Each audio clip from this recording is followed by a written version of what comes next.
Shalom, kings and queens, brothers and sisters. This is TT Earth, and I did a video earlier before the Solemn Assembly, a download Abba had given me about Gehazi. So that was done before this actual video that I'm recording now.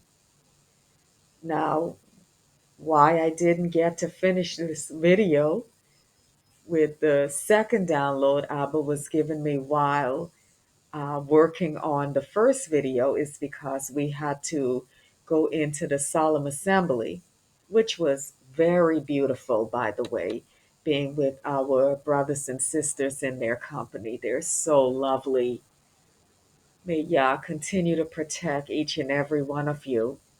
And thank you for holding these meetings for us to get together and begin to build with each other. So I noticed while I was talking about Gehazi, some things stood out in 2 Kings chapter 5.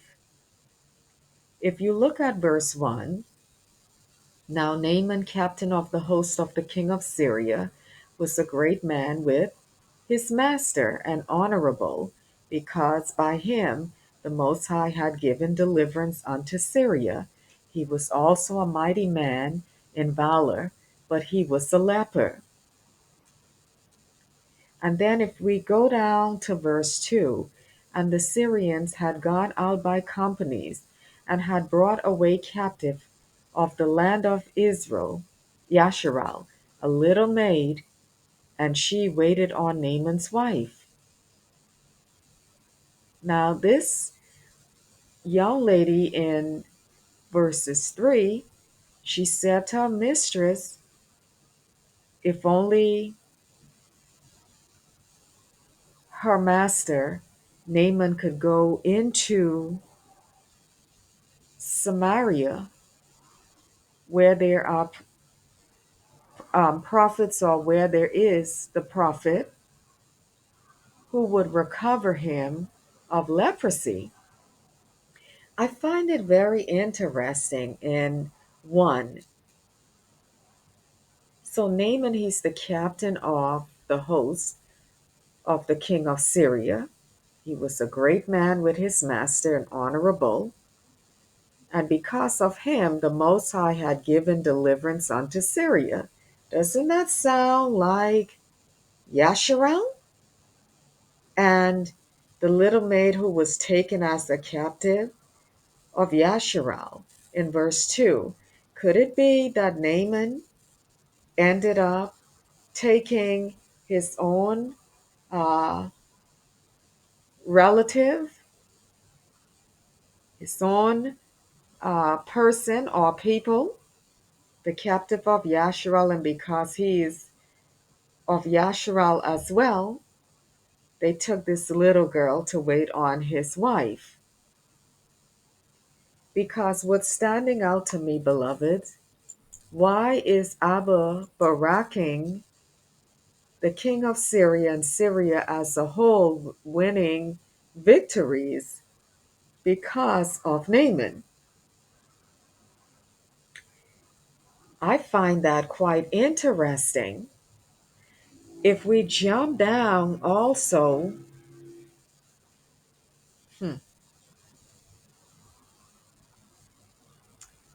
let's jump down where Naaman is talking to Elisha in verse 17. And Naaman said, shall there not then, I pray thee, be given to thy servant 2 mules burden of earth? For thy servant will henceforth offer neither burnt offering nor sacrifice unto other mighty ones, but unto the Most High.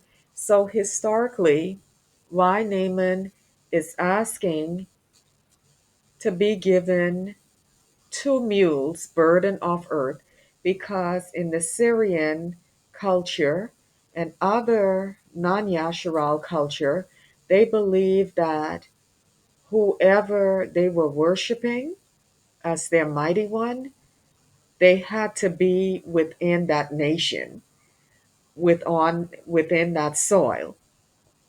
So him carrying the burden of earth upon two mules back with him, he was carrying the soil from Yasharal back into Syria, where he could feel the presence of Yah, to have a tangible encounter with Yah when he goes back to his place, because that was their mindset. They didn't believe Abba could touch you from a different location. It had to be within their vicinity. And so that's why he wanted to take um, two mules with burdened down with soil, the earth, the elements of the earth, the soil, back with him to have that tangible connection with the Most High, who healed him earlier before this conversation he's having. But what also stood out in verse 18, he says to Elias, "In this thing the Most High pardon thy servant." He's talking about him being the servant of Elias now. "That when my master," he's talking about the king of Syria, "goeth into the house of," okay, Father, forgive me for saying the name of this mighty one, because they shouldn't be on our lips, but it's here in the word. When he goes into the house of Raymond to worship there, and he lean it on my hand. So he leads and he takes the king of Syria into this mighty one's house to worship Raymond, this false god.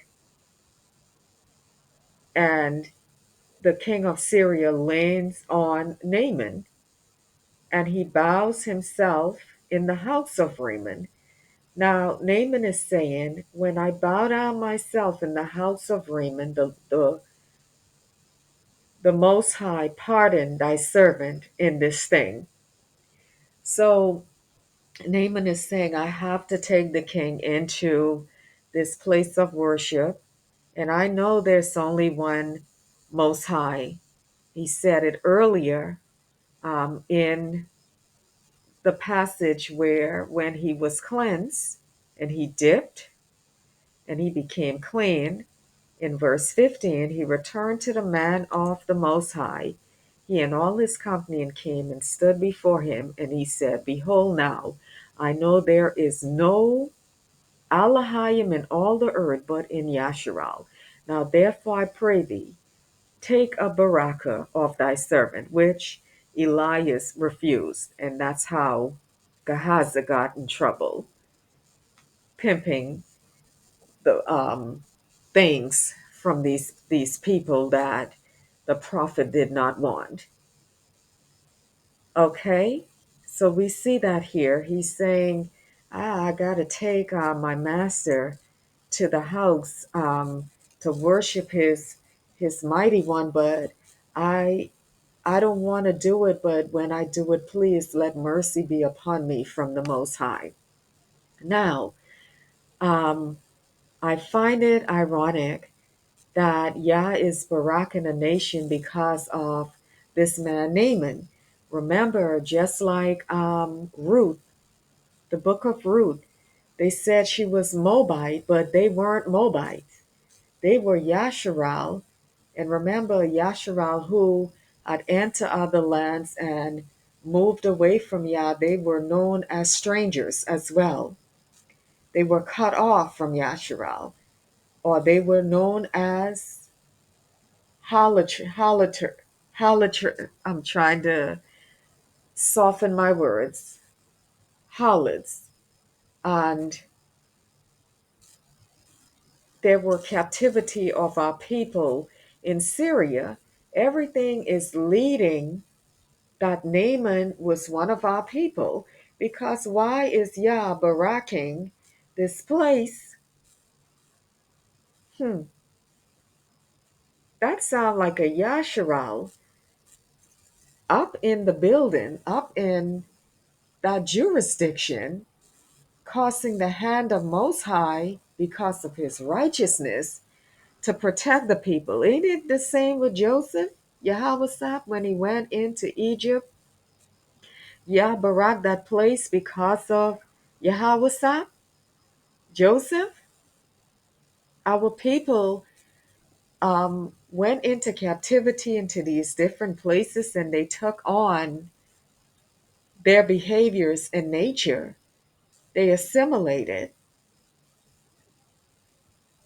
It's the same thing with us in Babylon, Virgin Babylon, in the Americas, in different places. Even us who are of Native American roots, when the oppressors came, the colonizers, we had to assemble into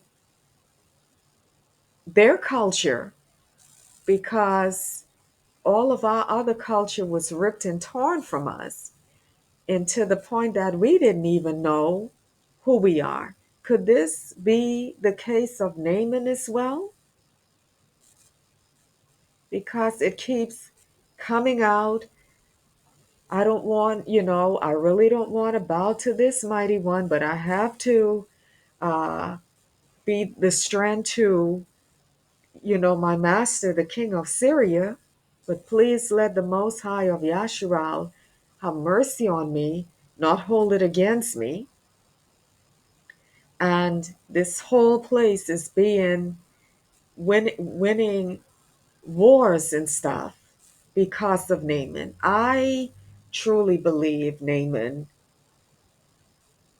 is, was, is one of us. How do you feel about it, Avaya? I I believe so that he really was because um, when Earth was doing her record early on the first video, it actually came to me um, when I was just in another room that how is it, yeah, it would Yah send a prophet to the other nations to heal someone, the heathen nations, would he possibly send a prophet to do that? It's possible, depending on if Yah had some favor towards that proselyte. Because remember, the man who was Bathsheba's husband, he was a Hittite, if I remember well, and he was very loyal to King David. And so there could be possible favors upon proselytes as well who have a righteous heart and spirit after Yah. I believe Yah, he rains his protection upon these people as well. Yes, Yasharal is definitely called first, but I do believe, and you guys can let me know your thoughts or your research on this in the comment during the premiere, or those who are listening after the premiere. Please let us hear your thoughts about this. Um, yeah, he reigns on the just and the unjust, it says in the scriptures. If I remember, if that's in the Tanakh or Torah, but there are some proselytes who have favor with the Most High, and remember, Most High is sovereign; He can do whatever He wants to do.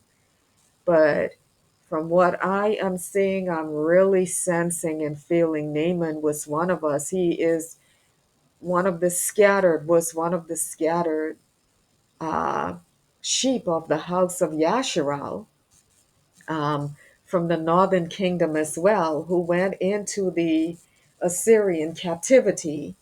So this sounds very possible.